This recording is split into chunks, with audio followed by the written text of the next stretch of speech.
straight out. Papi might sound as if he is talking in a puzzle, but I always know exactly what he means. Like when I asked him if I could have a notebook just for writing my poems in.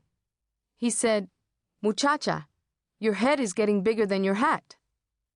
When I told Mommy this on our next wash day, she laughed, but I could tell the laugh was only in her throat and not in her heart. "Your papi says funny things sometimes, cariño," she said. "He's a dreamer." "A dreamer?" I asked. "How can you say that, Mommy? All papi does is sit on the porch and drink rum." Mommy's hand shot out faster than a lizard under a rock. I felt the pain on my cheek before I realized what had happened. "You have no hair on your tongue, chica. Be careful." I swallowed my tears and beat the clothes harder. Wash day had never been a day of sharp words and slaps. I felt as if Papi was a rock falling down from the hills and into our river.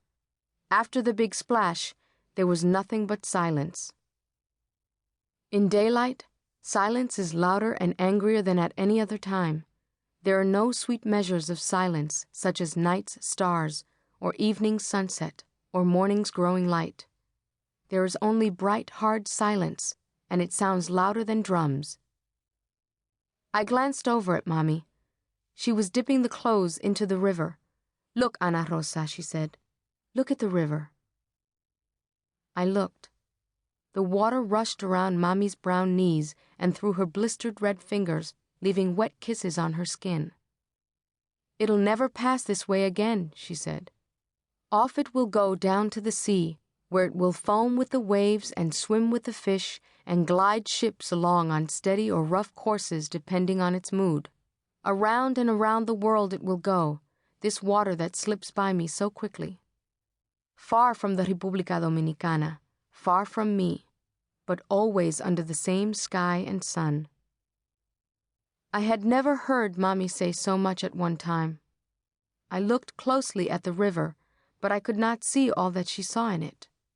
"You are this river, Ana Rosa," she whispered, "but you must flow softly around the rocks on your way to meet the sea.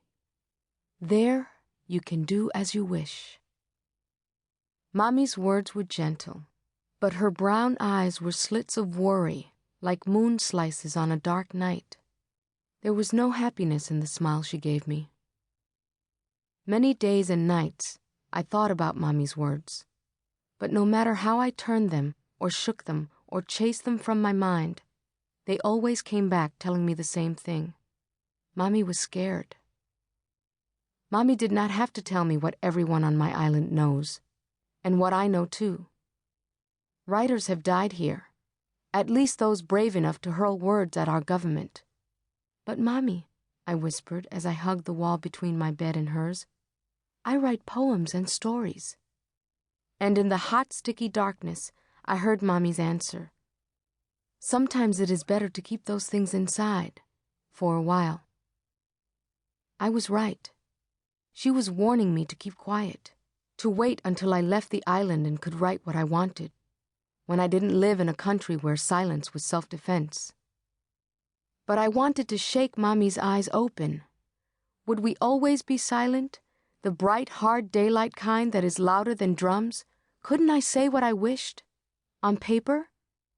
Even if it is only that Papi sits on the porch all day drinking rum? There!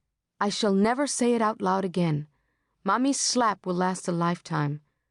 What if I write what I want while I am still a river flowing around the rocks in my island?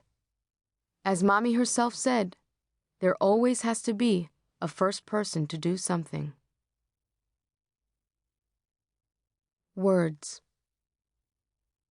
"May I have some paper, please? Please, may I have some paper? 'Cause these words of mine go walk away.